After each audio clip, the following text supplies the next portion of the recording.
আমি কোন রাজনৈতিক এজেন্ট নয়, ঠিক কিনা? আমরা চাই এই দেশটা সুন্দর হয়ে চলুক, ঠিক কিনা? স্বাধীনতার পর থেকে আমরা কত সরকারকে দেখলাম, কিন্তু একটিবারও কোরআনের সরকার আমরা দেখি নাই, ঠিক কিনা? আপনারা কি রাগ করছেন?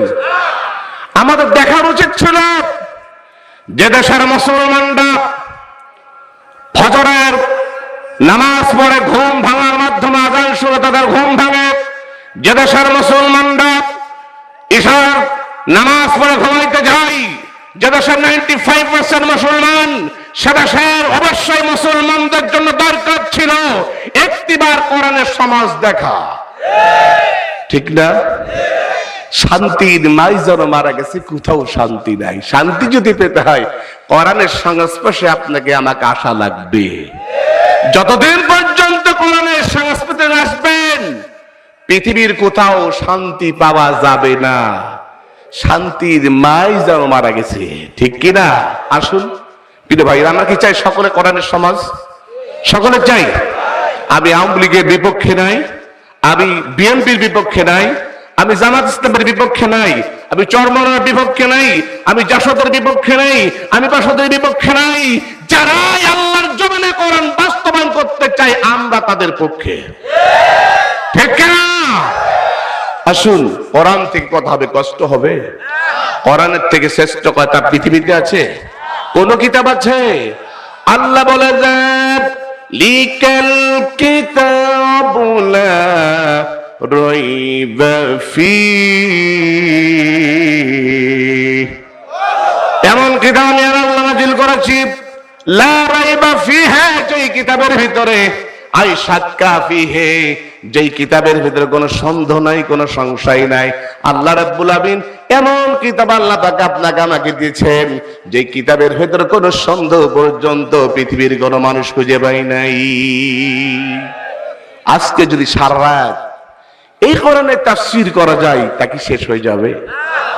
গতদিন আলোচনা করেছিলেন রংপুর থেকে আগত ইদ্রিসুর রহমান সাহেব, আলোচনা করেছিলেন আল আমিন আল মামুন। আজকে আলোচনা করেছেন আমাদের জীবননগর থানার সুযোগ্য সন্তান তৌফিক মাহমুদ সাহেব।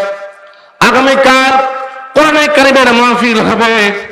আমি বলতে চাই আমার কোনো যোগ্যতা নাই, পাঞ্জাবি ঝোলটা একটু বড়, মানুষটা একটু বড় বড়, কিন্তু ইলমের দিক থেকে বড় খাটো। বাংলাদেশের সমস্ত মুফাসসির, সমস্ত মুহাক্কিক, সমস্ত ভাইরা আমার হাদিস বিশারদরা যদি আমার ভাইরা তন্ন তন্ন করে কোরআনে কারিমের তাফসীর শুরু করে দেয়, বলেন তো তাফসীরে কোরআনে কারিম শুরু করে শেষ করা যাবে? আরো জোরে শেষ করা যাবে? কোরআনে কারিম আল্লাহ কি বলছেন? কুল্লাউ কানাল বাহরু মিদাদান লিকালিমাতি রাব্বি লানাফিদাল বাহরু ক্বাবলা আন তানফাদা কালিমাতু রাব্বি ওয়ালাউ জিইনা বিমিথলিহি মাদাদা। আর জোরে আল্লাহু আকবার। আল্লাহ একবার কি সুন্দর বলেছেন, জমিন কো কাগজ বন যায়, জমিন কো কাগজ বন যায়, সমুন্দর হো সিয়াই,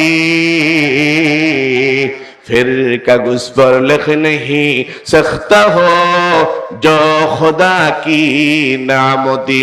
গোটা পৃথিবীর সমস্ত পানিগুলো যদি কালি হয়ে যায়, বাবাদম থেকে পর্যন্ত সমস্ত মানুষ রাইটার হয়ে যায়, জমিনগুলো যদি আমার হয়ে যায় কাগজ হয়ে যায়, পৃথিবীর সমস্ত মানুষগুলো যদি কিয়ামত পর্যন্ত হাতে যায়, এককালে দেখা যাবে সমুদ্র, মহাসমুদ্র, খালবিল, টিউবওয়েল, পুকুর, পুষ্কর সব পানি শেষ হয়ে যাবে, মানুষের হায়াত শেষ হয়ে যাবে, জমিন শেষ হয়ে যাবে, কিন্তু আল্লাহর কালামুল্লাহর ব্যাখ্যা লিখে বান্দা শেষ করতে পারবে না।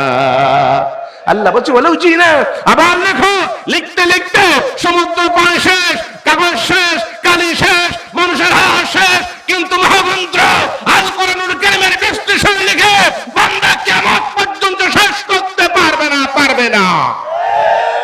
এই জন্য সেই কোরআন আল্লাহ পাক আপনার আমার কিতাব দিয়েছেন, জোরে বলে ঠিক কিনা?